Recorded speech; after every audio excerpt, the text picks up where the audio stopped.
بسم الله الرحمن الرحيم الحمد لله رب العالمين الحمد لله الذي هدانا لهذا وما كنا لنهتدي لولا أن هدانا الله الحمد لله على نعمة الإسلام والحمد لله على نعمة القرآن الحمد لله على نعمة الإيمان اللهم صل وسلم وبارك على نبينا محمد وعلى آله وصحبه أجمعين أما بعد والسلام عليكم ورحمة الله وبركاته. Mes sœurs, mes frères, les louanges et les remerciements. Les éloges appartiennent tous à Allah, le premier qui n'a pas de début, le dernier qui n'a pas de fin. Le parfait dans son être, dans ses noms et attributs, dans tous ses actes qui oscillent d'une part entre sa miséricorde, sa bienveillance, sa générosité vis-à-vis de toutes ses créatures, celui qui a tout créé sans besoin, et sa justice, elle qui est basée sur son omniscience et sa sagesse. Nous le louons, nous ne serons jamais le louer comme il se doit. Pour l'islam qu'il nous a donné, pour la foi qu'il nous a donné, pour le Coran qu'il a préservé pour l'envoi du meilleur des hommes, c'est à la meilleure des communautés. Nous le louons donc, nous revenons vers lui repentants.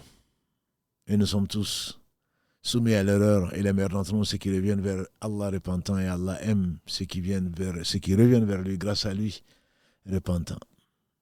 Demandons protection contre les conséquences de nos péchés, et lui seul en sait le nombre. Et les tendances de l'âme, et l'âme certainement ordonne le mal, hormis celle à qui Allah fait miséricorde. J'atteste donc que notre Seigneur est le seul digne d'adoration. J'atteste la véracité de l'exemplarité, de la prophétie de Mohammed ibn Abdillah, qu'Allah bénisse ce prophète illettré, sa famille, ses compagnons, et tous ceux qui les auront suivis, grâce à Allah, dans le droit chemin. Et qu'Allah nous fasse l'honneur d'en faire partie. Donc, bienvenue dans ce jardin du paradis, qui est donc un cercle, parmi les cercles où on se rappelle Allah. Chante pureté d'Allah, tout ce qui est dans les cieux, tout ce qui est sur la terre, même si on ne comprend pas leur hymne. Allah nous a amenés, nous a permis, nous a donné l'islam, nous a permis de nous rappeler de lui, nous a fait traverser ce monde et on le supplie. On le supplie de nous garder la foi qu'il nous a accordée jusqu'à la mort et de nous faire comprendre l'essence de cette vie, à savoir son adoration, sans rien lui associer. Si Allah subhanahu wa ta'ala a créé l'âme, c'est pour une bonne raison. Sa sagesse l'a dicté, sa volonté l'a réalisé. Il est l'omnipotent, le sage par essence, par excellence. Cette âme donc pousse au mal, hormis celle à qui Allah a fait miséricorde. Sourate 12, verset 53.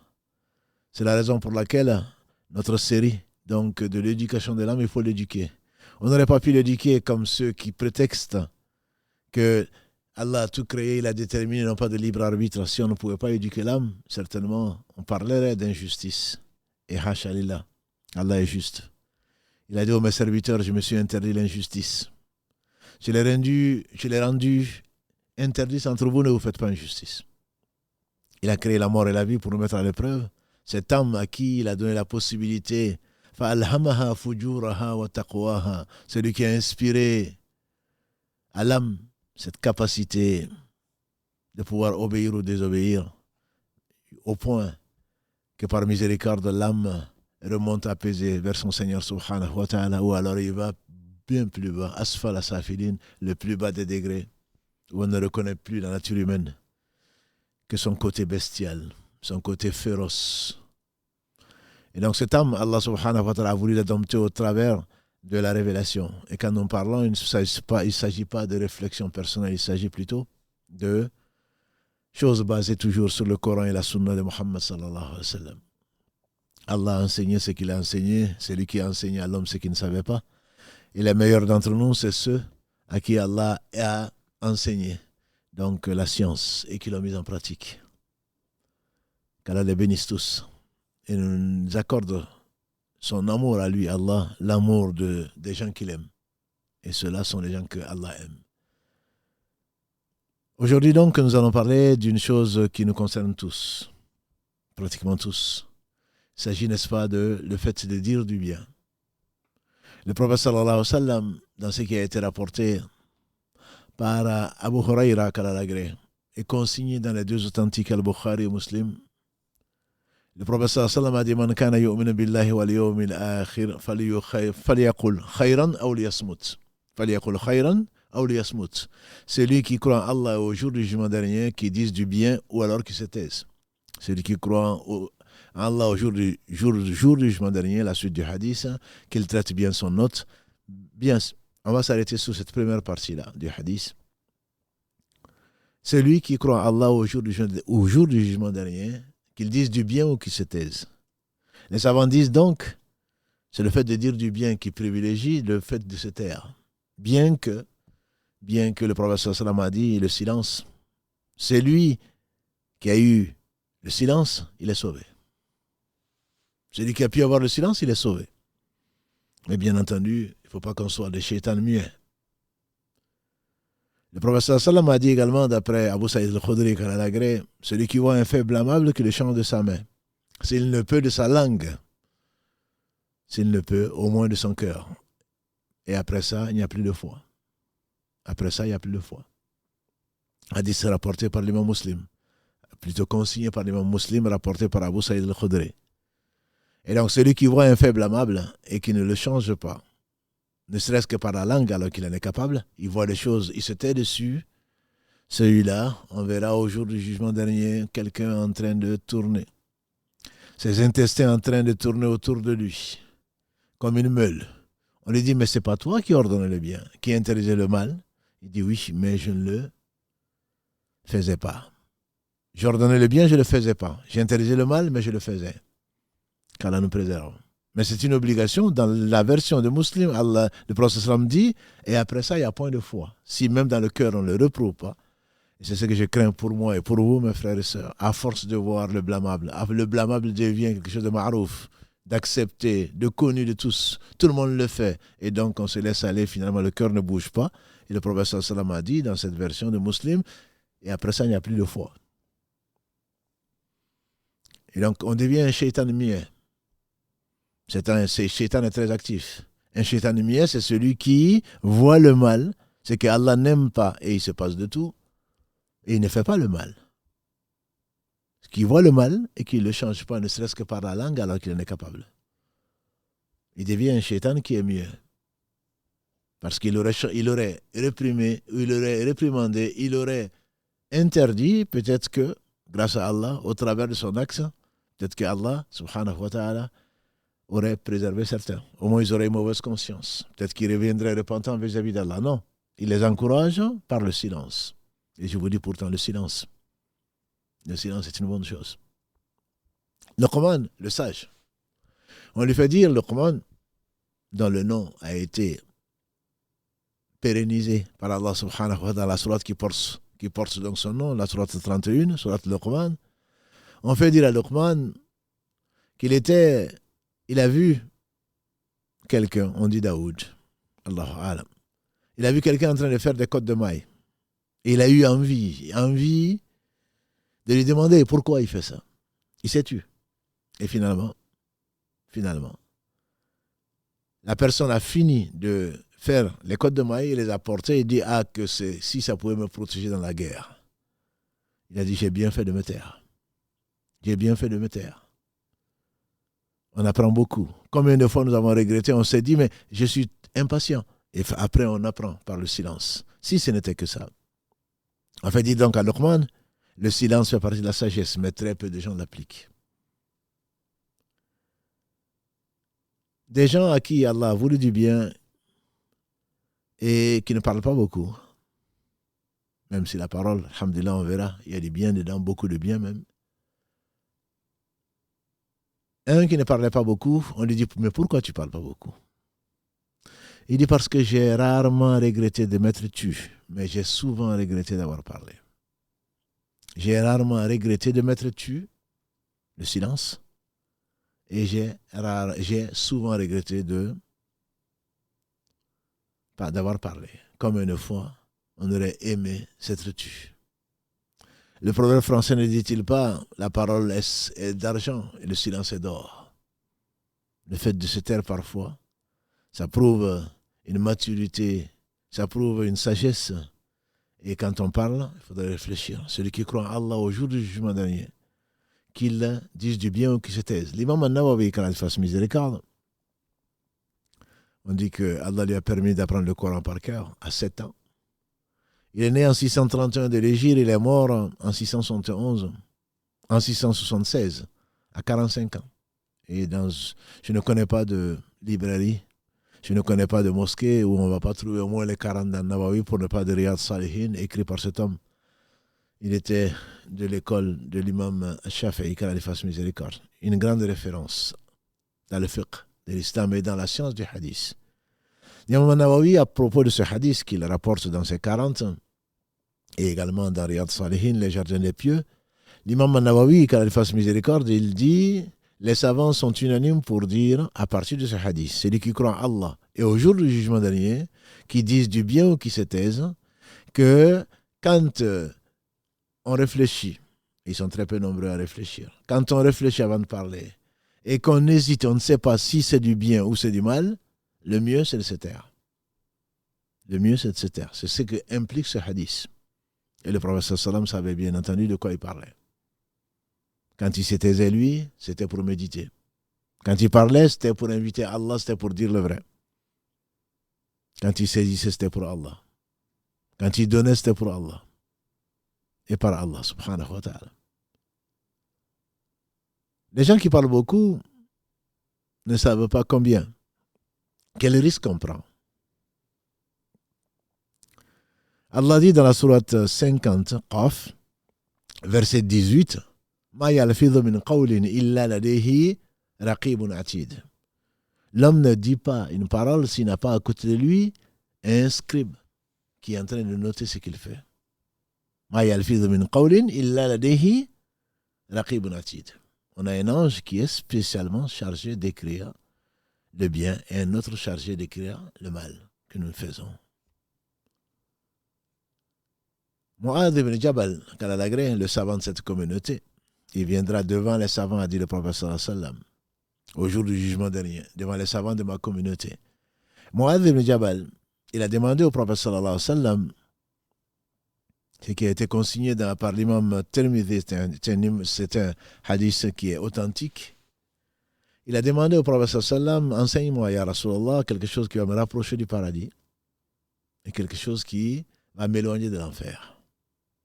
Aussi simple que ça. Enseigne-moi une chose qui va me rapprocher du paradis et qui va m'éloigner de l'enfer.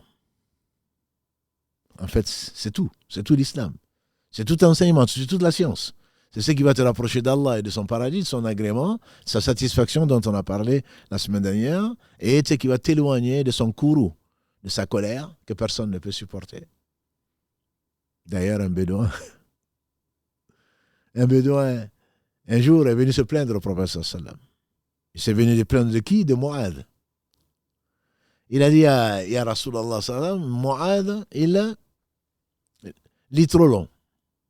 Dans ses prières, avec son groupe, quand il a quitté le prophète sallam, il a dirigé son groupe. Son groupe, j'entends par là, sa tribu. Et un homme, alors qu'il priait, est parti. Il a abandonné la prière, il est parti. Il a été trouvé le prophète pour se plaindre de Mu'adh. Pas pour aller dire à un tel, Mu'adh fait ceci et cela, et on le verra. Ça, c'est de la médisance. Il a dit à Rasulallah, Mu'adh, il lit trop long. Et le prophète sallam s'est mis en colère. Il s'est mis en colère. Il ne se mettait en colère que pour Allah. Il a dit, ya Mu'adh, est-ce que tu veux repousser les gens de la religion d'Allah? Il s'est mis en colère contre Mu'adh, pourtant qu'il aimait tant. Vous vous rappelez, n'est-ce pas, ce qu'il a dit à Mu'adh? Ya Mu'adh, wallahi, oh que je t'aime. Wallahi la uhibbuk. On aurait tous aimé être à la place de Mu'adh. Mais malgré cela, il aime Allah plus que tout. Et il s'est mis en colère pour Allah. Il a dit, Mu'adh, est-ce que tu deviens une fitna? Tu veux éloigner les gens de la religion d'Allah? L'homme lui dit, le bédouin, il dit, moi je ne comprends pas de ce que toi et Mu'adh et toi vous dites. Beaucoup je ne comprends pas. Pourtant c'était un arabe. C'était un bédouin. C'était un arabe. Il comprenait arabe. Le Coran a été révélé en arabe. Mais il dit, moi je ne comprends pas beaucoup de ce que vous dites. Et le prophète me dit, et qu'est-ce que tu dis toi? Il dit, moi dans la prière, je demande à Allah le paradis et je lui demande la protection contre l'enfer. Je demande à Allah son paradis et je lui demande la protection contre l'enfer. Et le prophète alayhi salatu wassalam a souri, il a dit, et Mu'adh et moi-même, nous tournons autour de ça. En fait, tout ce que nous récitons dans le Coran, tout ce que nous demandons à Allah autour de ça, Rabbana atina fi dunya hasana, wa fil akhirati hasana, wa qina adhaban nar. C'est pas ça qui est dans le hadith, mais ça c'est un autre hadith où le prophète sallam, Anas disait souvent, l'invocation que le prophète sallam répétait souvent, c'était bien Rabbana atina fi dunya hasana, wa fil akhirati hasana, wa qina adhaban nar, comme beaucoup le savent. La sourate 2, verset 201, la sourate al-Baqarah, Rabbana atina fi dunya hasana, Seigneur, donne-nous une belle part dans ce bas monde, belle part dans l'au-delà, et préserve-nous du châtiment du feu. En fait, on tourne tous autour de ça. Mais Mu'adh, il cherchait, ça c'était les compagnons du prophète sallam. C'était un jeune compagnon, mais savant, de ce qu'Allah lui a enseigné.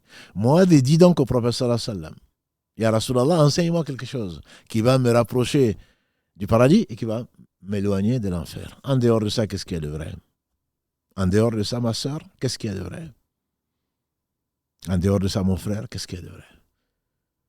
C'est qui va te rapprocher d'Allah. C'est qui va te rapprocher du paradis, de son paradis. Qu'est-ce que c'est qui va t'éloigner de l'enfer?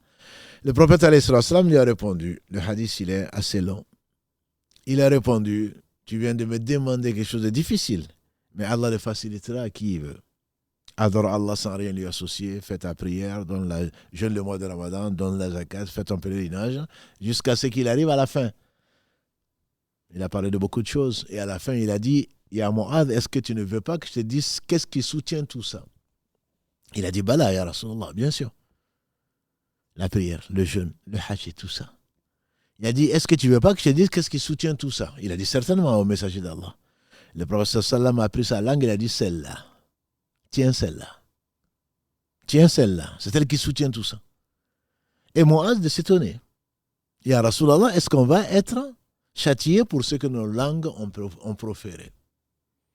Est-ce qu'on va être châtié pour ce que nos langues ont proféré? Le prophète sallam a dit que ta mère te perde. Ce n'est pas une malédiction. C'est une façon de dire pauvre de toi. Est-ce que tu ne sais pas, a dit le prophète sallam, que la plupart des gens tombent dans l'enfer, la tête la première, pour ce que la langue a proféré? Est-ce que tu ne sais pas que la plupart des gens tombent dans l'enfer, la tête la première, c'est-à-dire qu'ils sont culbutés dans l'enfer sur la tête. Ils ne sont même pas jetés et qu'ils tombent sur les pieds. Culbutés sur la tête pour ce que la langue a proféré. Hadith rapporté par l'imam Tirmidhi. C'est un hadith qui est authentique. Donc la langue, disait Ibn Qayyim, qu'elle fasse miséricorde, parmi les 7 brèches par lesquelles Satan passe, la langue c'est la brèche la plus large. C'est par là surtout qu'il passe pour pousser les gens dans l'enfer. L'homme peut dire, a dit le prophète sallam, une parole par laquelle il ne pense pas que c'est grave, mais qui rencontre la colère d'Allah subhanahu wa ta'ala, il tombe dans l'enfer à une distance qui n'est pas plus grande que celle qui sépare l'Occident de l'Orient. À cause des mots auxquels il ne prête pas d'attention. Et pourtant, c'est ça, cela correspond à ce qu'Allah n'aime pas. Et il tombe dans l'enfer la tête la première.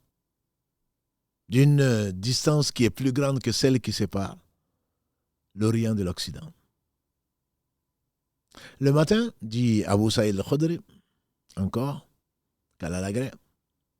Le matin, d'après le prophète sallallahu alayhi wa sallam, bien sûr, tous les membres du corps se plaignent de la langue. Ils le mettent en garde. Ils la mettent en garde, plutôt. Tiens-toi bien. Notre sort dépend de toi. Si tu es droite aux langues, nous serons droits. Notre sort sera bien. Et si tu es tordu, nous serons tous tordus. Hadith rapporté par l'imam, encore une fois, Tirmidhi, qu'Allah lui fasse miséricorde. Si tu es droite, nous serons droits. Et si tu es tordu, nous serons tous tordus. Tous les organes, bien sûr, on ne les entend pas. Mais celui qui les a créés, Allah subhanahu wa ta'ala a révélé à son prophète sallallahu alayhi wa sallam ce qu'il a dit, il ne parlait pas de lui-même. Et donc la langue, voilà, si on devait emprisonner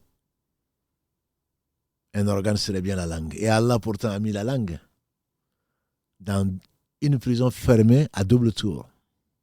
Les dents qui viennent à nous être fermées par les lèvres. Les dents empêchent la langue de sortir. Et les lèvres viennent confirmer cela. En fait, il y a un homme sage, sois juste. Sois juste avec tes organes. Sois juste avec tes organes. Allah t'a donné 2 oreilles pour écouter et une seule langue. Donc écoute bien plus que ne parle. Souvent, nous, on n'écoute pas. On entend, mais on n'écoute pas. On n'écoute pas les gens. On ne tire pas des leçons. On commente tout, tel un journaliste. On commente tout, même sans avoir compris, ni peut-être vu même. Allah dit entre autres dans la sourate 49, Ya ayyuhalladhina amanu, in ja'akum fasiqun binaba'in, fatabayyanu. Vous les croyants, si un pervers vous apporte une information, que dire aujourd'hui avec Internet, avec les télévisions, avec les mass médias, etc. Fatabayyanu, vérifiez-la, plutôt que de raconter ce qu'on raconte. Et le prophète sallam a dit, dans le hadith rapporté par Abu Huraira Kalalagré, il suffit de raconter tout ce que l'on entend pour mériter d'être appelé un menteur. Pour mériter d'être appelé un menteur. Et malheureusement, qu'est-ce qu'on n'entend pas? Qu'est-ce qu'on ne reproduit pas? Qu'est-ce qu'on ne divulgue pas? Qu'est-ce qu'on ne partage pas sur les réseaux sociaux? On n'a rien vérifié. On a entendu, même pas entendu. On a lu, même pas lu. On a reçu, sans vérifier, on l'envoie. Et pourtant, quand on parle de la langue ici, c'est ce que tu dis. Ça peut être écrit, ça peut être dit. Mais tout ceci est compté comme les effets de la langue. Et donc cette langue, on dit qu'on a envoyé le Luqman, encore le sage, au marché. Celui qui l'a envoyé, dont il était l'employé, lui dit, va me chercher le meilleur morceau de viande. On dit qu'il a été chez le boucher, il a acheté la langue. Et quand un autre jour, l'employeur lui dit, va me chercher le pire des morceaux, il a été et il a ramené la langue. L'employeur lui dit, mais comment se fait-il? Je t'envoie chercher le meilleur morceau, tu me ramènes la langue. Et je t'envoie chercher le pire des morceaux, tu me ramènes la langue. Il dit effectivement, si la langue est bonne, si elle est droite, c'est tout le corps qu'il est. C'est le corps qui est sauvé. Qu'Allah nous sauve. Et si elle est tordue, si elle est utilisée pas à bon escient, à mauvais escient, c'est la perte. C'est tout le corps qui va passer dans l'enfer 40 ans plus tard. C'est une parole sage en tout cas. Qu'il le dise ou pas, c'est une parole qui est sage. Cette brèche, donc, par laquelle passe Satan, c'est la langue. Ibn Qayyim disait, voilà l'organe qui ne se fatigue pas. Il ne fait que bouger dans tous les sens. Les yeux peuvent être fatigués, ça dort. Les oreilles n'entendent plus rien, mais la langue, elle ne fait que bouger. Et pourtant, elle peut être celle qui peut être utilisée dans le rappel d'Allah subhanahu wa ta'ala, plus que la bouche. C'est par le mouvement de la langue. On va confondre les deux. Et le prophète sallallahu alayhi wa sallam, d'après Abdallah ibn Bushr, qu'Allah l'agrée, il a dit qu'un homme est venu trouver le prophète sallallahu alayhi wa sallam en disant, les affaires de l'islam, il y a beaucoup de choses à faire. Indique-moi une chose simple à laquelle je passerai mon temps. Il a dit que ta langue reste humide du rappel d'Allah subhanahu wa ta'ala. Que ta langue reste humide du rappel d'Allah subhanahu wa ta'ala. Donc la langue est là pour mentionner Allah subhanahu wa ta'ala, pour mentionner le bien, pour ordonner le bien, pour interdire le mal, pour se rappeler celui qui n'accepte pas qu'on l'oublie. Wala takunu kalladhina nasullah fa ansahum anfusahum ulaika humul fasiqun. Sourate 59, verset 19. Et ne soyez pas comme ceux qui ont oublié Allah. Allah a fait qu'ils sont oubliés eux-mêmes. Voilà les pervers. Le monde est maudit. Maudit, c'est qu'il contient. On le dit souvent dans ce live. Sauf le rappel d'Allah et ce qui peut lui être. Illa dhikr Allahi wa ma wala. Sauf le rappel d'Allah et ce qui peut lui être assimilé. Un enseignant dont la langue, qu'Allah la bénisse, et un élève dont les oreilles sont ouvertes, et les mains écrivent, et la tête retient, et le cœur retient surtout, et le met ensuite en pratique. Un enseignant et un élève. L'enseignant enseigne avec quoi? Malgré les mass médias, malgré les techniques du digital et le reste, il enseigne avec sa langue. Et là, la langue devient bénie. Il fait partie des gens qui ont gagné leur vie sur cette terre. Quels sont les meilleurs? Ceux qui se rappellent le plus à Allah. Abu Dhar, qu'Allah l'agrée, il a dit que les pauvres sont venus voir le prophète sallam en disant les riches sont tout emportés. Ils ont tout emporté. Ils ont tout emporté. Ils prient comme on prie, ils jeûnent comme on jeûne, et en plus ils dépensent de leurs biens. Le prophète sallam leur a dit, Allah ne vous a-t-il pas donné de quoi les dépasser, de quoi vous occuper? Subhanallah sadaqa, alhamdulillah sadaqa, la ilaha illallah Allah sadaqa, Allahu akbar sadaqa, jusqu'à la fin du verset, même dans le rapport de l'un d'entre vous, il y a une sadaqa. Il s'étonne, comment se fait-il qu'il y a une sadaqa alors que nous jouissons? Il a dit, si vous le faisiez dans le haram, est-ce que ce n'est pas un péché? Ils ont dit certes. Il dit, alors si vous le faites dans le halal, c'est une sadaqa. Hadith rapporté par l'imam muslim. Après Abu Dhar. Et donc cette langue peut devenir le meilleur des morceaux. Enseigner, rappeler Allah subhanahu wa ta'ala jusqu'à ce que tu le rencontres, subhanahu wa ta'ala. C'est cette langue qui, en professant, si ça vient du cœur, l'attestation de foi, Shahadu la ilaha illallah, si c'est ton dernier mot, Allah t'accorde le paradis. Louer Allah, prier sur son messager sallallahu alayhi wa sallam, c'est ce qui te rapproche le plus d'Allah subhanahu wa ta'ala, si cela vient du cœur. Donc la langue peut être le meilleur des morceaux. Le prophète alayhi sallam nous a enseigné, qui me garantit ce qui est entre ces deux mâchoires et entre ces deux jambes, on dit donc c'est la langue et le sexe, je lui garantis le paradis. Je lui garantis le paradis. Celui qui m'assure qu'il retiendra sa langue et qui n'utilisera son sexe que dans ce qui est permis, avec son épouse, alors je lui garantis le paradis. Vous voyez comment la langue est importante, surtout dans le rappel d'Allah subhanahu wa ta'ala. Ibn Omar Kalalagré ainsi que son père, il a dit que le prophète sallam a dit n'abusez pas, comme le diraient les jeunes, n'abusez pas du trop parler, sans vous rappeler, sans utiliser votre langue dans le rappel d'Allah, le dhikr d'Allah. N'abusez pas. Parce que parler trop, sans se rappeler Allah, ça endurcit le cœur. Or, les plus éloignés de la miséricorde d'Allah, c'est l'homme, et la femme bien sûr, au cœur dur. Parler souvent, sans rappeler Allah subhanahu wa ta'ala, ça durcit le cœur. Et on comprend peut-être pourquoi nos cœurs sont durs. Parler souvent, parler beaucoup, sans se rappeler Allah subhanahu wa ta'ala, et ne pas utiliser la langue, pour cela, ça durcit le cœur. Et les personnes les plus éloignées d'Allah, c'est les gens au cœur dur. Uqba bin Amir, Kalalagré, il a demandé au prophète sallam un conseil. Un conseil. Et Allah lui a donné 5 choses qu'il n'a donné à personne d'autre, y compris au prophète. C'est la concision du discours, entre autres.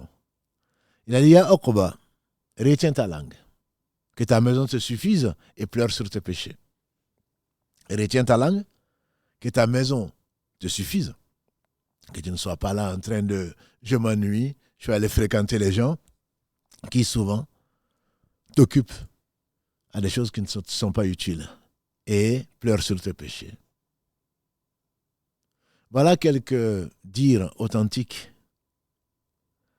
provenant du meilleur des hommes, Mohammed sallallahu alayhi wa sallam, à propos de la langue. Il y en a bien d'autres. On passerait plus d'un live à le faire, on est déjà à la moitié. Juste pour dire comment c'est important. La langue peut être le meilleur des morceaux. Alors quand tu l'utilises, utilise-le dans le bien. La lecture du Coran, le fait de réconcilier les gens, le fait de conseiller les gens, le fait d'ordonner le bien en particulier, d'interdire le mal. La langue a été créée pour ça. Elle n'a pas été créée pour autre chose qui sont Et Allah seul en sait le nombre des méfaits. Certains disent les mots avec M-A-U-X, des mots M-O-T-S. Les mots des mots. Le mal qui peut venir des mots. On a dit qu'Abu Huraïra, il a dit que ce que le prophète sallam nous a enseigné.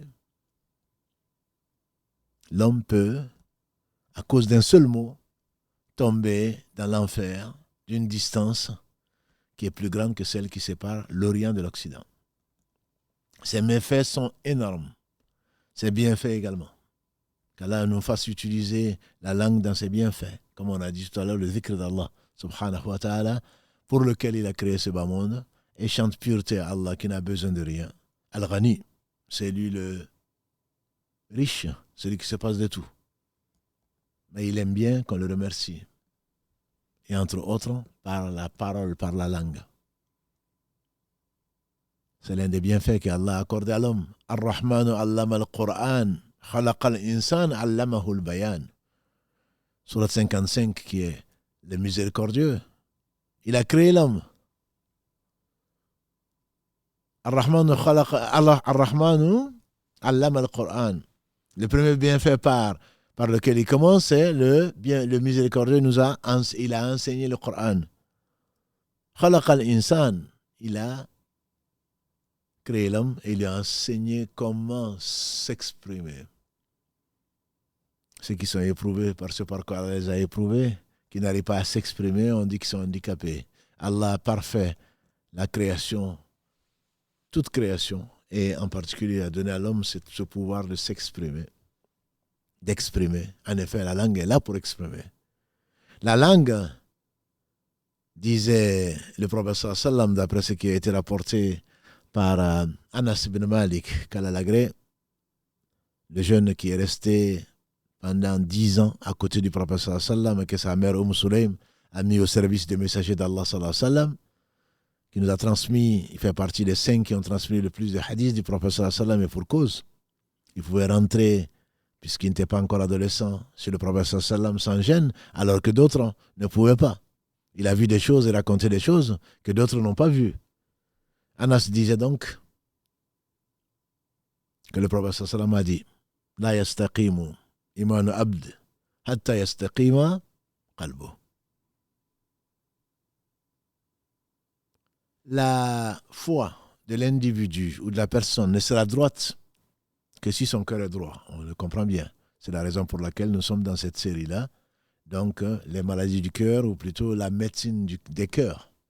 Parce que celui qui rencontre Allah avec un cœur malade, on peut craindre pour lui. Et qu'Allah subhanahu wa ta'ala nous guérisse.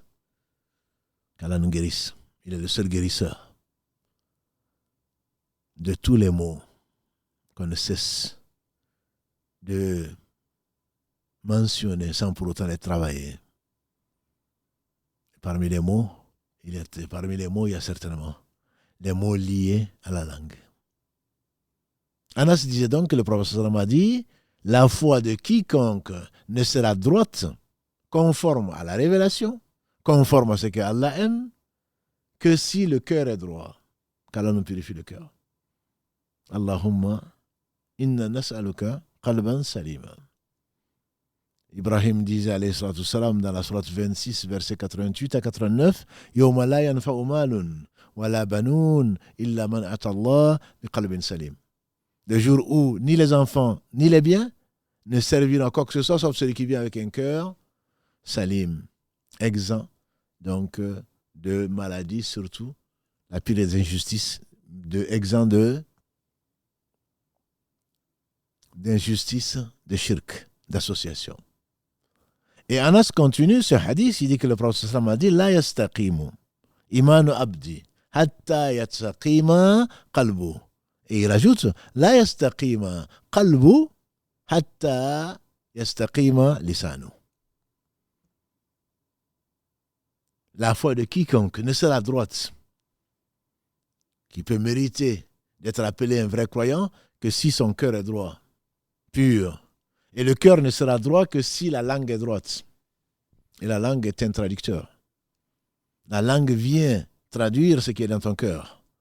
Tu as beau dire lol, MDR, je rigolais, mais c'est que tu l'as pensé un moment et c'est la langue qui l'a traduite. Et comme l'a dit le prophète sallam d'après Ibn Omar, n'abusez pas du parler qui ne contient pas souvent le rappel d'Allah.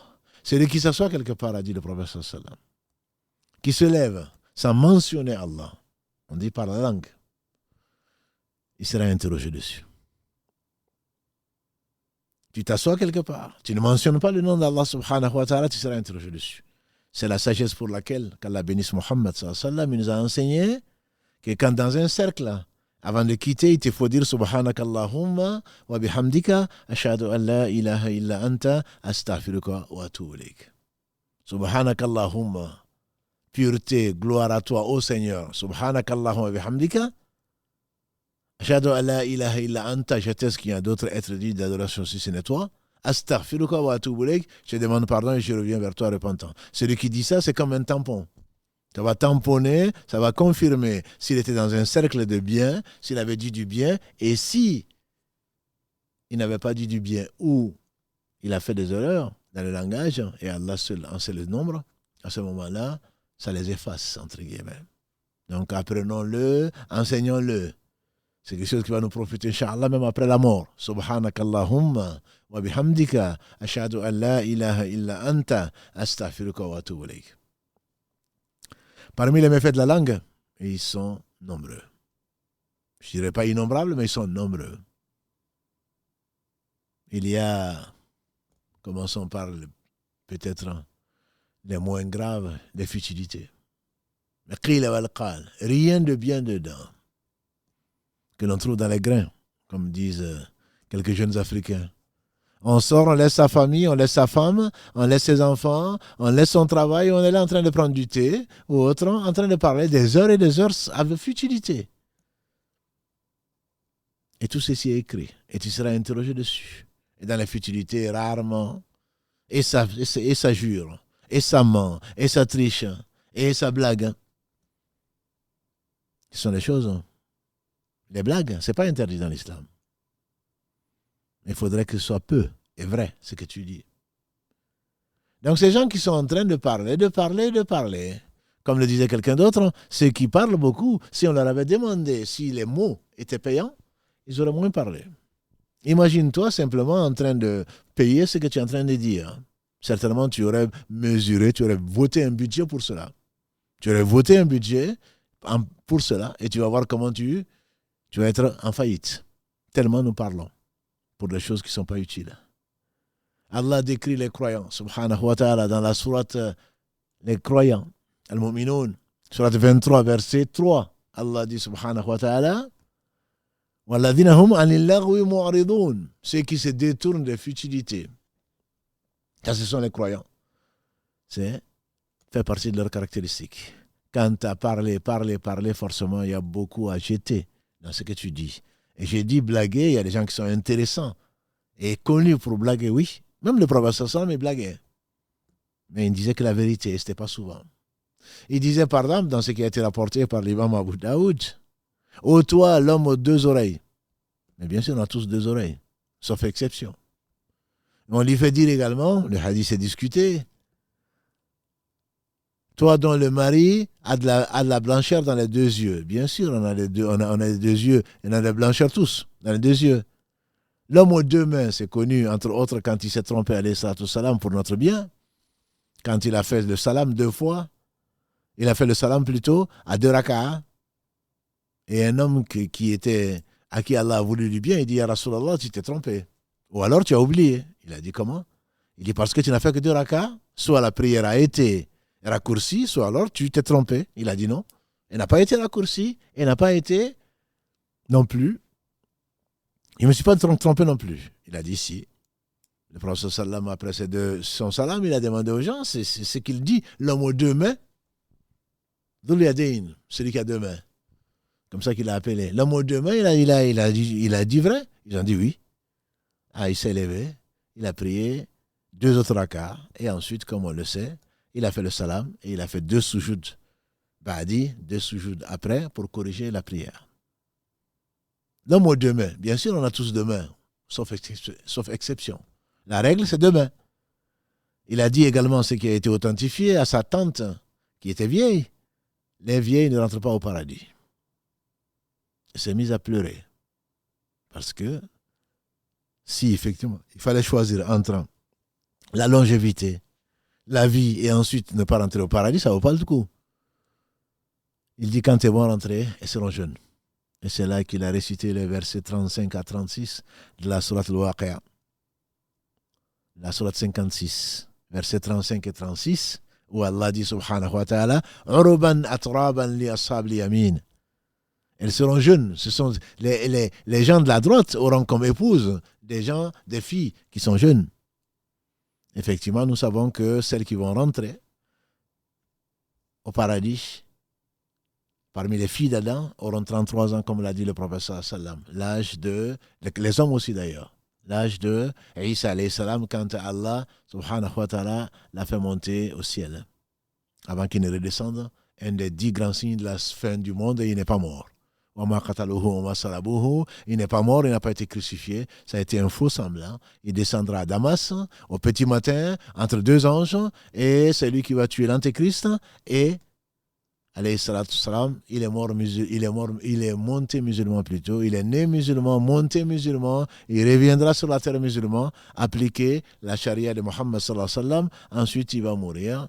Quand Dieu l'aura décrété, Allah il est le seul qui ne meurt pas, le vivant qui ne meurt pas. Subhanahu wa ta'ala. Al-Hayyu alladhi la yamut. Donc, ces futilités, ces blagues, c'est pas parce que tu auras dit MDR ou que tu auras dit LOL que ça va te sauver. C'est écrit. C'est écrit. Tout est écrit. Asma a demandé au prophète sallam quand un homme demande à son épouse est-ce que tu aimes quelque chose et qu'elle dise non je n'aime pas alors qu'elle aime, est-ce que c'est un mensonge? Le prophète sallam a dit il y a Asma, le petit mensonge j'ai écrit petit mensonge, le grand mensonge j'ai écrit grand mensonge. Il y a une femme qui était là devant lui alayhi salatu salam et qui a appelé son fils en disant viens je vais te donner quelque chose. Le prophète sallam lui a demandé as-tu quelque chose à lui donner? Elle a dit oui j'ai une date. Il dit parce que si tu lui avais pas donné, si tu n'avais rien à lui donner, tu aurais menti. Tu aurais menti. Et donc, parmi les choses qu'on a tendance à faire, il y a ces choses qu'on pourrait vraiment éviter. Si tu n'utilises pas ta langue dans le bien, tu vas l'utiliser certainement dans le mal. Tant que tu ne dors pas, certainement la langue ne va pas rester comme ça. Soit tu invoques Allah subhanahu wa ta'ala et Allah aime. Qu'Allah bénisse Muhammad sallallahu alayhi wa sallam qui nous a appris kalimatan khafifatan ala lisan habibatan ala rahman thaqilatan ala mizan subhanallah wa bihamdihi subhanallah al-azim. Deux mots légers sur la langue, lourds dans la balance et aimés par le miséricordieux. Subhanallah wa bihamdihi, louange, pureté à Allah et par sa louange. Subhanallah al-azim et gloire et pureté à Allah l'immense. Subhanallah wa bihamdihi. Ça plaît à Allah. C'est léger sur la langue. C'est pas plus lourd que les insultes. Combien on entend des gens insulter, maudire. Le musulman n'est pas maudisseur. Le musulman n'est pas maudisseur. Le musulman n'insulte pas. Le prophète n'insultait pas. Même s'il est permis de dire, comme Allah le dit dans le livre, le prophète le dit qu'Allah maudisse ceci et cela en général, mais pas une personne et encore moins son enfant comme malheureusement, ou sa voiture, ou sa monture comme certains le font. Parce que celui qui le fait, il se peut que la malédiction monte au ciel, ensuite parcourt la terre et recherche la chose sur laquelle elle a été proférée. Et si la chose le mérite, certainement, la malédiction tombe dessus. Le prophète sallam a dit à une femme qui était énervée parce que la route était étroite et qu'elle avait rencontré le prophète sallam, elle a maudit sa chamelle. Le prophète sallam dit laisse-la, une chose maudite ne nous suit pas. Et on voyait encore cette chamelle à Madina errer. Oh, nos sœurs, nos mères, nos épouses, faites attention parce que souvent elles ont la gâchette facile vis-à-vis de leurs enfants. Et si les anges disent Amin, ils seront maudits. Et on n'aura que des yeux pour pleurer. Parce que c'est rarement réversible.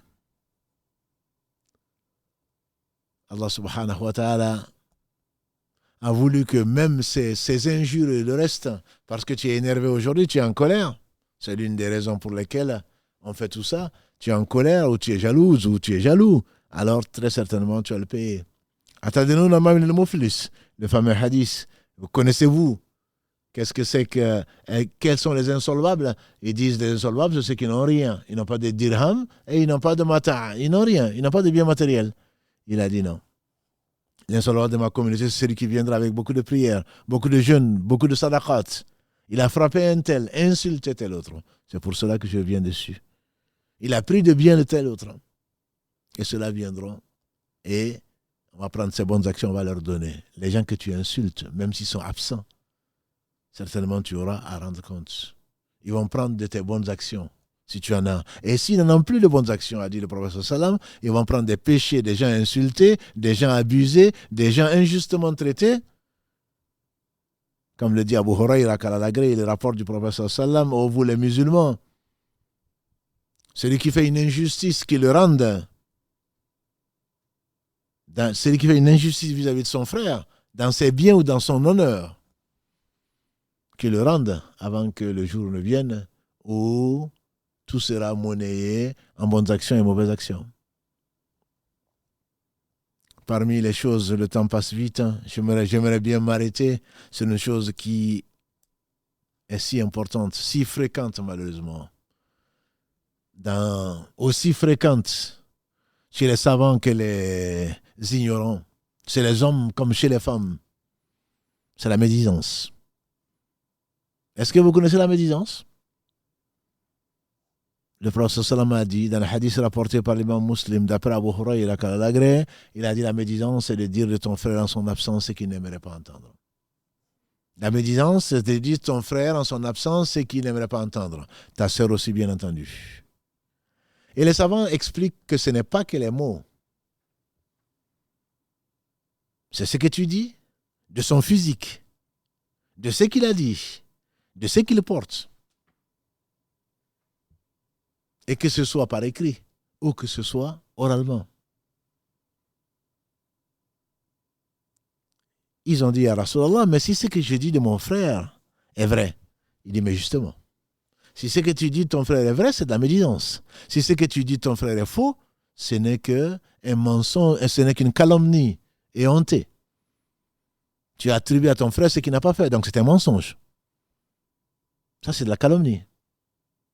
Mais là, le fait de dire la vérité, et combien sommes-nous nombreux comme nous sommes, on commence, je jure par Allah que ce que je dis est vrai. Il s'agit, bien sûr, tu n'as pas besoin de jurer pour ça. Tu n'as pas besoin de jurer pour ça. Tu jures que c'est vrai, c'est pas ce qu'on te demande. C'est ça la médisance, justement. Et Allah, dans son livre, sa parole incréée, nous met en garde. Et il compare dans le verset 12 de la sourate 49. ولا يغتب بعضكم بعضا أيحب أحدكم أن يأكل لحم أخيه ميتا فكرهتموه. Et ne médisez pas les uns des autres.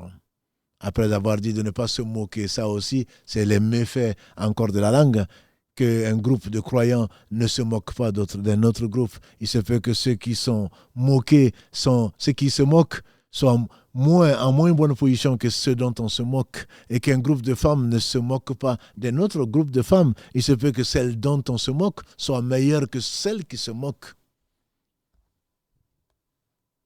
Verset 10, la même sourate 49, relisons-la, qu'on appelle les appartements, c'est comme ça que se traduit. Et arriver jusqu'à des sobriquets. Ceux-là sont tel groupe, ceux-là sont de ceci, ceux-là sont de ceux-là. Comme c'est courant dans nos sociétés. Notre mère Aïcha, Kalalagré, elle a dit un jour à son mari, son cher mari, Mohammed sallallahu alayhi wa sallam, elle dit, il suffit que je te dise de Safia, qui est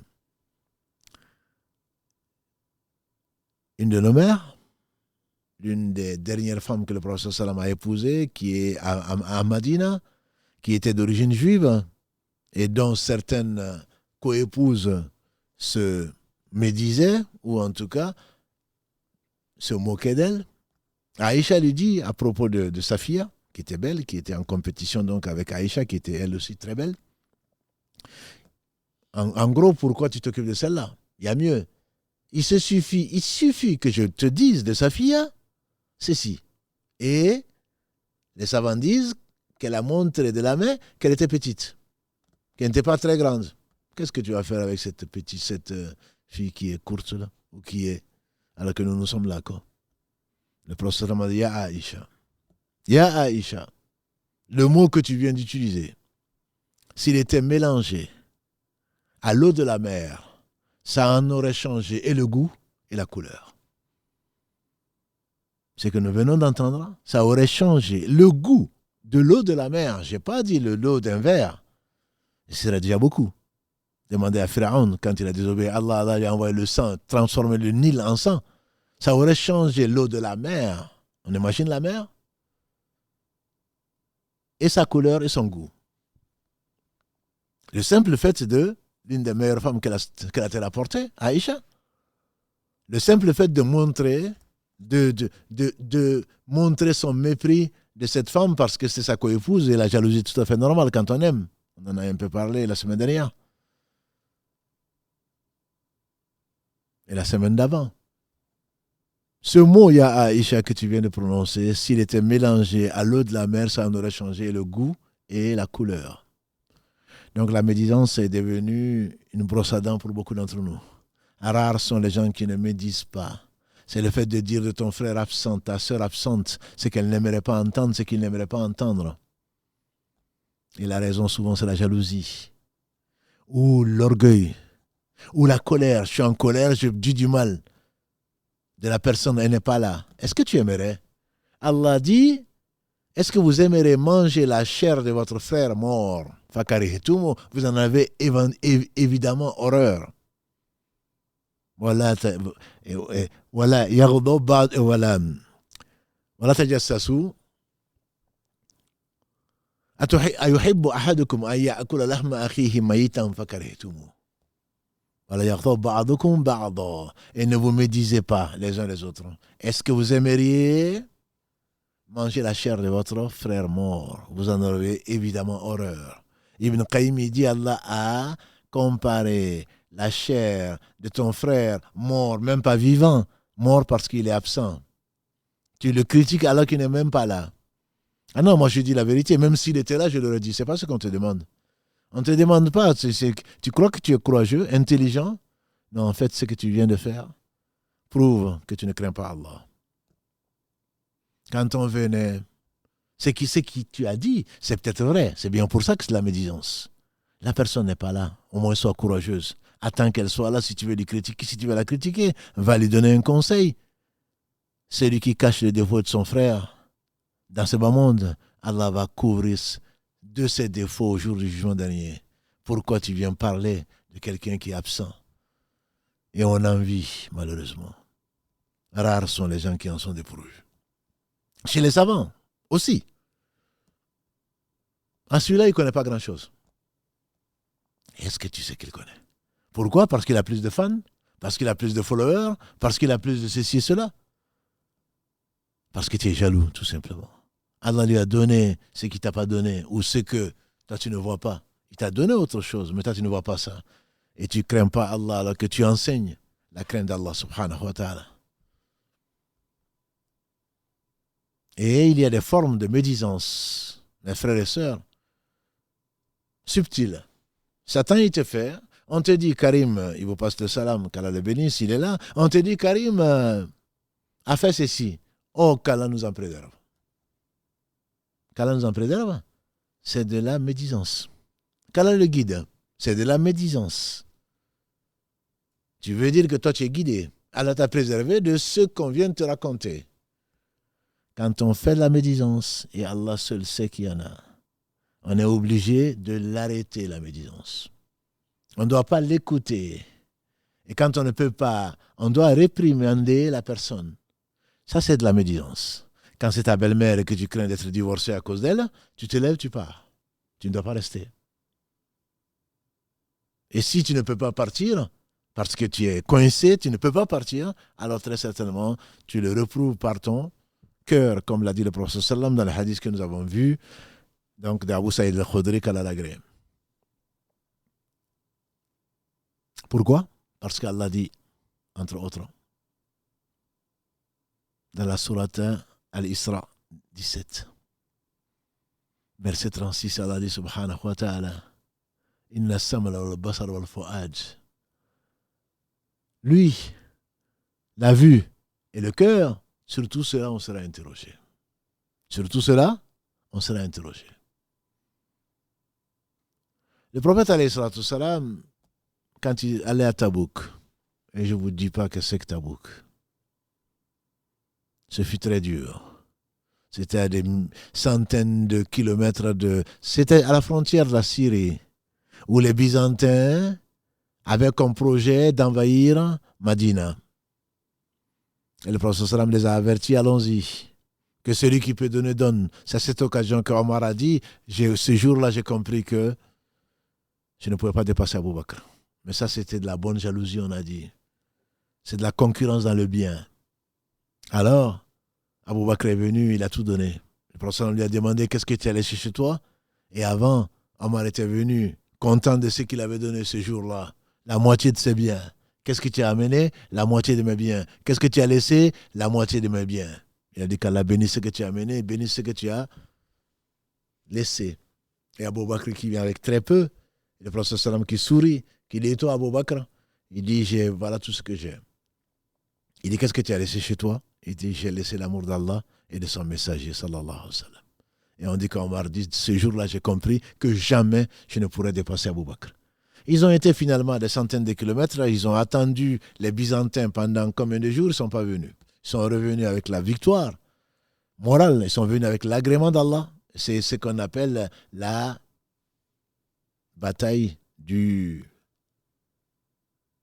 la difficulté.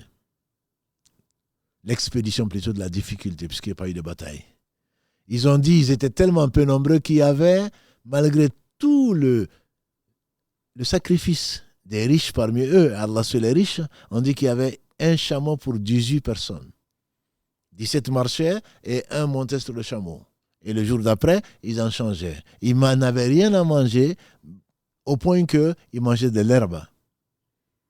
Et Allah a éprouvé Ka'b bin Malik. Comme je dis souvent, allez-y dans Riyad Salihin de l'imam al-Nawawi, dans le chapitre La Tawbah, le repentir.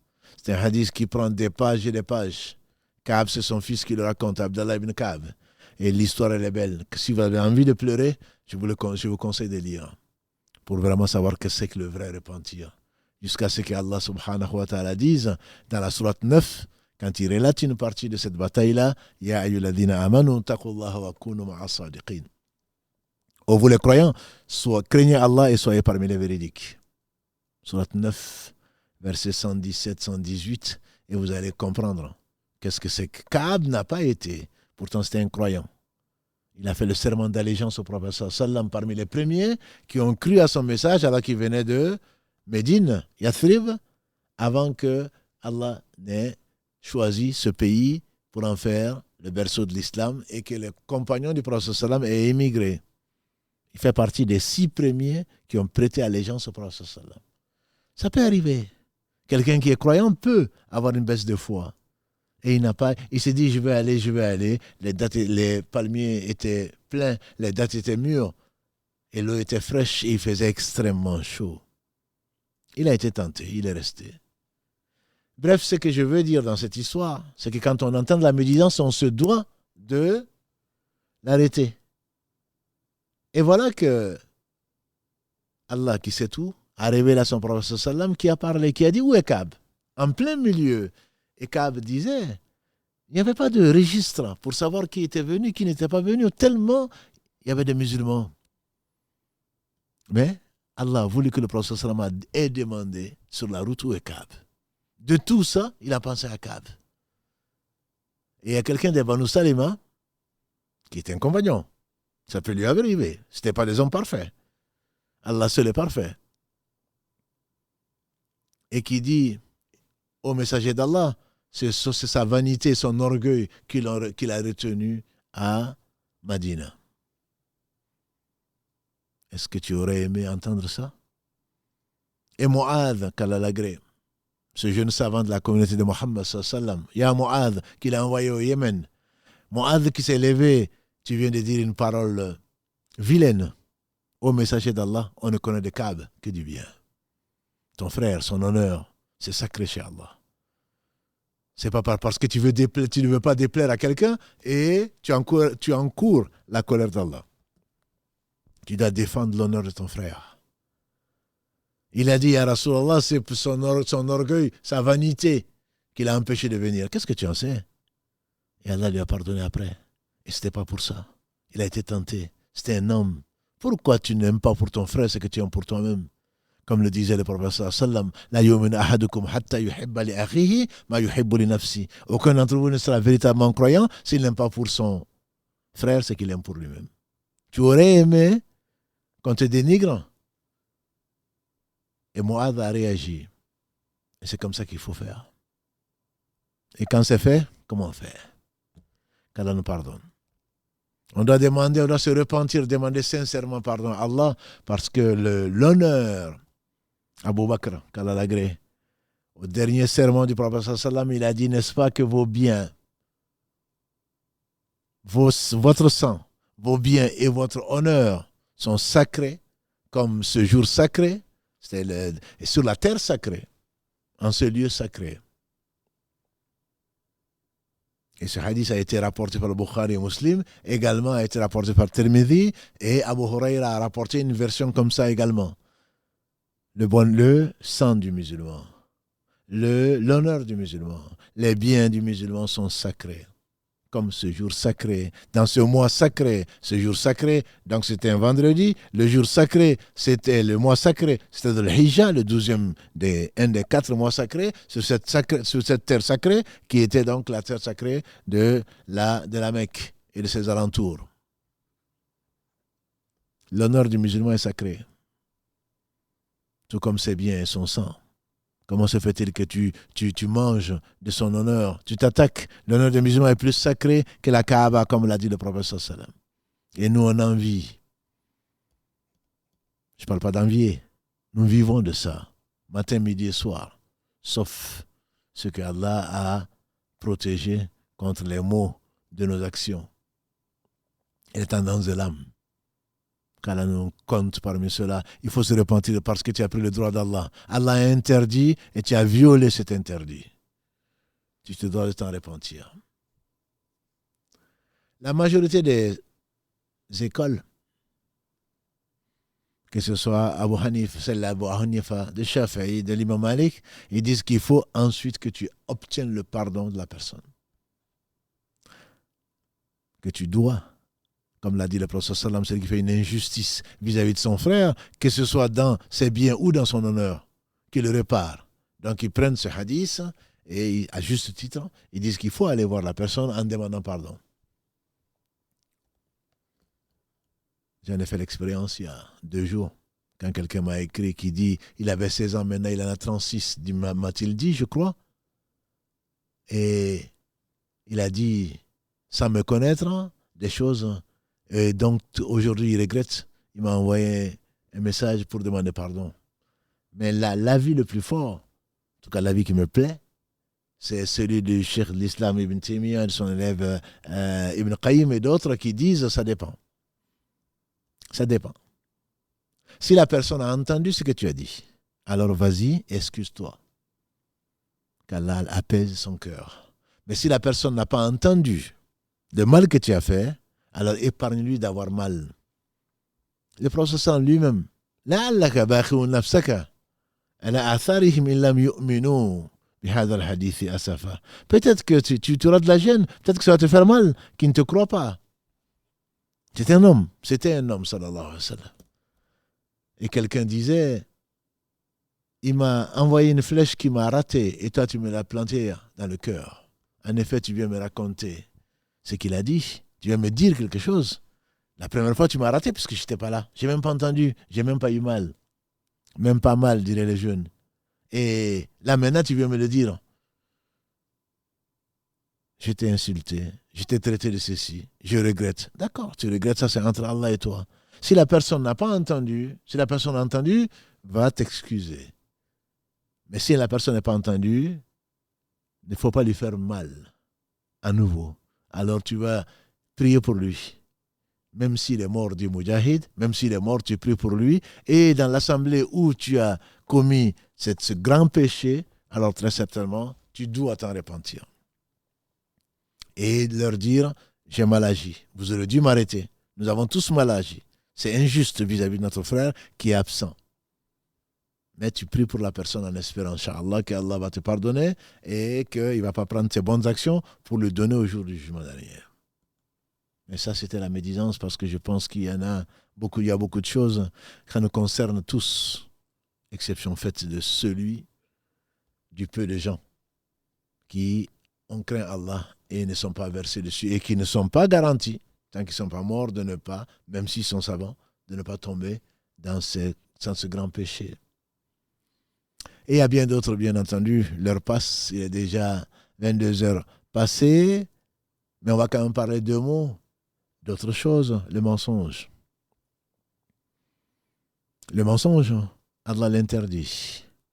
Il y a des cas, on n'a pas parlé des cas où la médisance est permise, peut-être permettons-nous de compléter ce tableau.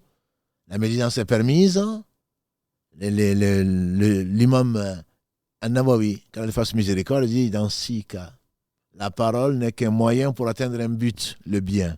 Si on n'y arrive que en faisant une chose, alors cette chose devient permise. C'est comme par exemple, tu vas te plaindre. Tu vas te plaindre à l'autorité pour avoir ton droit. Il a fait ça, il a fait ça, il a fait ça, il n'est pas là. Mais c'est la vérité, on ne ment pas. Ça c'est permis. Également, quelqu'un qui veut connaître son droit, ce n'est pas une plainte, mais mon mari a fait ceci et cela. Il va voir le mufti, il va voir l'imam, il va voir je ne sais qui. Est-ce que dit l'islam de ça? Ce serait encore mieux. On comprend bien que si ça est ton mari. Ou une sœur demande, ou un frère a subi cette injustice. On imagine que c'est toi, mais tu ne dis pas que c'est toi.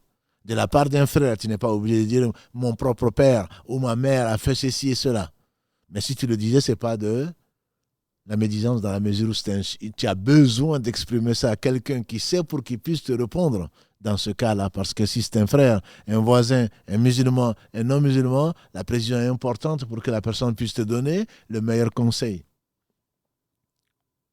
Également, quand on vient te demander des conseils, je veux travailler avec Karim, je reviens encore sur lui, je veux travailler avec Karim, je veux m'associer avec lui, qu'est-ce que tu connais de lui? Tu es obligé, ou on vient te demander la main de ta fille. Tu dois demander aux gens qui connaissent ce futur gendre, peut-être, qu'est-ce qu'il fait, quel est son comportement, d'un point de vue islam, d'un point de vue avec ses parents, avec qui est-ce qu'il fréquente, de quoi il vit, etc. Tu dois poser des questions et les gens sont obligés de te répondre. Quand un pervers ou quelqu'un qui cherche à nuire aux musulmans, quand tu le sais, tu dois le dire à l'autorité. Ce n'est pas la peine de le mettre sur les réseaux sociaux. Les gens qui sont les responsables des musulmans pour qu'ils s'en méfient. Donc il y a un certain nombre de cas, il y en a 6 que cite l'imam An-Nawawi qui disent que les savants sont d'accord dessus. On ne va pas rentrer dans le détail, notamment quand quelqu'un est connu et on ne peut le reconnaître qu'au travers d'une infirmité. Il est possible que tu décrives la personne, il est grand, il a les cheveux noirs, il est ceci, on ne voit pas. Tu dis, tu sais, celui qui boite, mais tu n'es pas en train de te moquer. Ça, c'est permis, parce que tu ne peux arriver au but qu'en utilisant cela, ça c'est permis. Mensonge rapidement. Comment? Celui qui croit en Allah au jour du jugement dernier va regarder les gens dans les yeux et leur dire le contraire de la vérité. Le prophète sallam, dans ce que nous connaissons, ça fait le mensonge, ça fait partie des 3 caractéristiques dans une version, 4 caractéristiques de l'hypocrite. Le prophète sallam, dans le hadith d'Abu Huraira, rapporté par Abu Huraira, il dit: on reconnaît l'hypocrite à 3 choses. Ayatul munafiq thalath, dit le prophète sallam. Idha haddatha kadhab. Il commence par ça. Quand il parle, il ment. Quand il promet, il ne tient pas sa promesse. Et quand tu lui confies, il trahit la confiance. Et dans le hadith d'Abdallah ibn Amr ibn As, qu'Al-Alagré, il parle de 4 caractéristiques, dont, quand il parle, il ment. Et le professeur me dit, si il a ces 4 caractéristiques, c'est un menteur, c'est un hypocrite pur. Et s'il n'a qu'une caractéristique, il a 25% d'hypocrisie, ou un quart d'hypocrisie jusqu'à ce qu'il l'abandonne.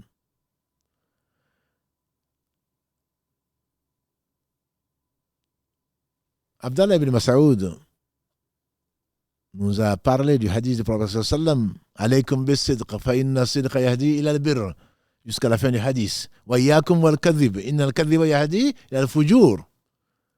Je vous enjoins la véridicité ou la sincérité qui conduit au bien. Le bien conduit au paradis. L'homme ne cesse de dire du bien, de faire du bien, jusqu'à d'être sincère jusqu'à ce qu'il soit inscrit chez Allah comme un sincère ou un véridique. Je vous mets en garde contre le mensonge. Le mensonge conduit à la perversité et la perversité conduit au feu. L'homme ne cesse de mentir, de continuer à mentir jusqu'à ce qu'il soit inscrit chez Allah comme un menteur. Donc ce sont des choses, et mentir comme on l'a dit, le fait de raconter tout ce qu'on entend, c'est du mensonge. Et le mensonge, le prophète sallam, Asma, une femme des Ansar est venue lui demander à Rasulallah, est-ce que si une femme dit à sa coépouse qu'elle a des faveurs qui ne sont pas vraies de la part de son époux, juste pour passer pour celle qui est plus aimée que sa coépouse, on voit comment c'est tentant. Est-ce que c'est du mensonge? Le prophète m'a dit oui. Celui qui ou celle qui dit des choses qu'elle n'a pas, c'est comme quelqu'un qui porte un habit qui ne lui appartient pas. Et parmi les mensonges, il y en a beaucoup dans la communauté, c'est le faux témoignage. Abu Bakr al-Alagré, il a dit que le prophète sallam a dit, est-ce que je ne vais pas vous informer des plus grands péchés? Ils ont dit, Bala, ya Rasulallah. Il a dit que c'est que tu associes à Allah subhanahu wa ta'ala. Et deuxièmement, que tu sois désobéissant vis-à-vis des pères et mères.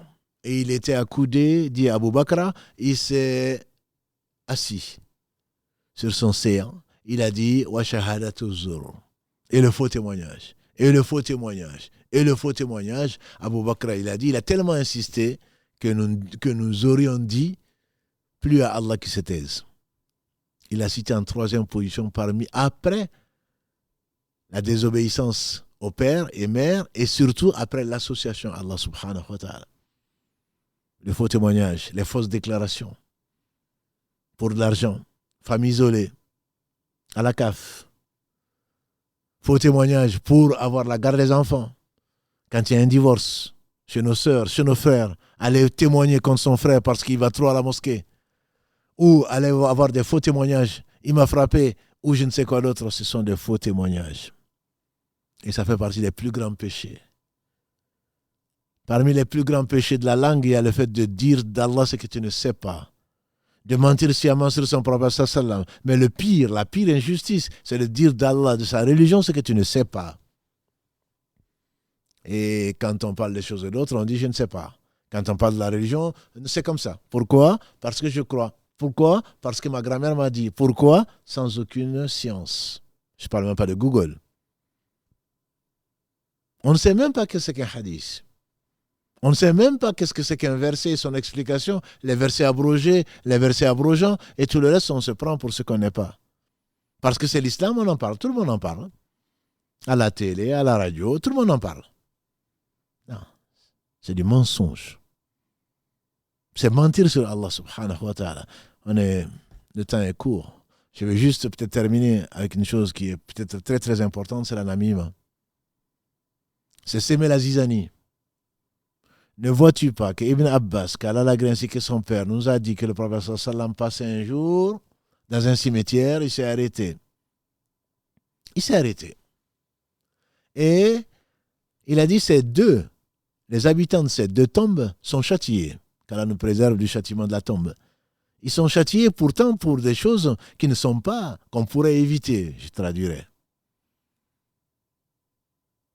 L'un ne se préservait pas de son urine, de son baoul, et l'autre s'aimait la zizanie.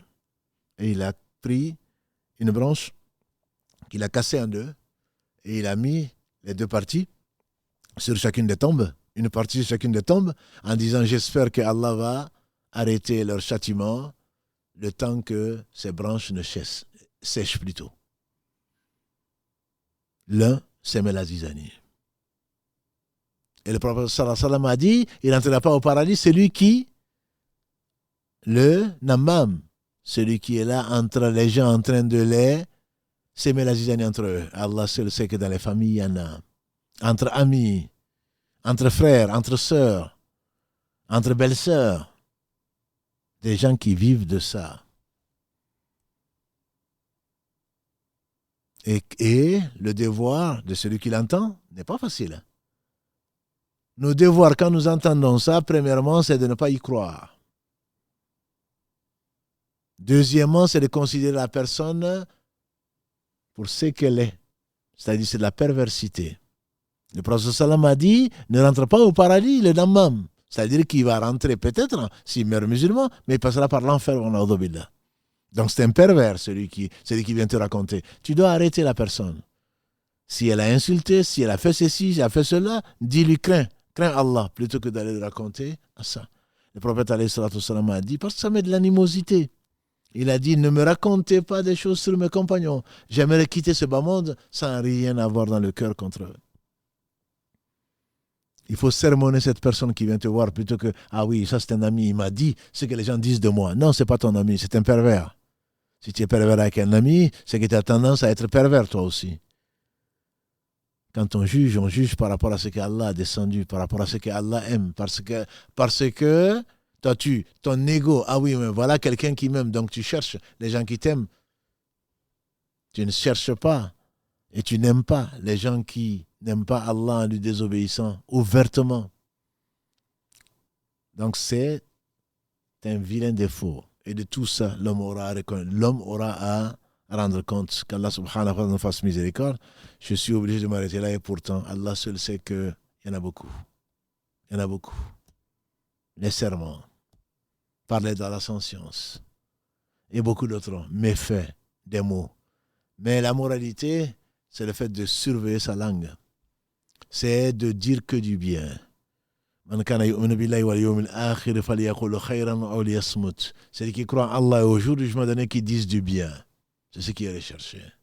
Le bien, c'est ce qu'Allah a révélé. Le mal, c'est ce qu'il a interdit. Il a révélé à son prophète sallam, il en a révélé à d'autres prophètes avant, il a révélé dans son livre, dont il a garanti la pérennité jusqu'au jour où il héritera de la terre et ce qu'elle contient. Et donc, faisons attention.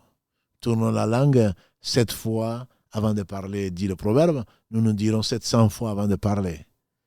Gardons le silence comme d'or. Et la parole doit être dite au moment et la vérité. Pour le bien, pour la face d'Allah, noble face d'Allah subhanahu wa ta'ala. Qu'Allah subhanahu wa ta'ala nous incite à le craindre, à l'aimer et nous préserve des conséquences de nos péchés, nous préserve la langue. Parce que c'est elle qui amène beaucoup, comme l'a dit le prophète sallam, beaucoup de gens la tête la première en enfer, qu'Allah nous en préserve. Qu'Allah bénisse celui qui contrôlait sa langue et qui enseignait le bien.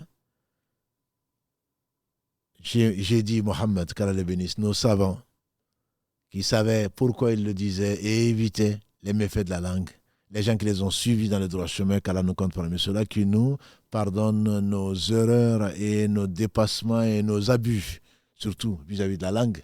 Qu'Allah nous incite, comme l'a dit le prophète sallam à Mu'adh, Allahumma inna ala dhikrika wa shukrika wa husni ibadatika. Oh Allah, assiste-nous dans ton rappel, dans ton dhikr, dans ton remerciement et parfaire ton adoration. سبحانك اللهم وبحمدك أشهد أن لا إله إلا أنت أستغفرك وأتوب إليك سبحان ربك رب العزة عما يصفون وسلام على المرسلين والحمد لله رب العالمين والسلام عليكم ورحمة الله وبركاته.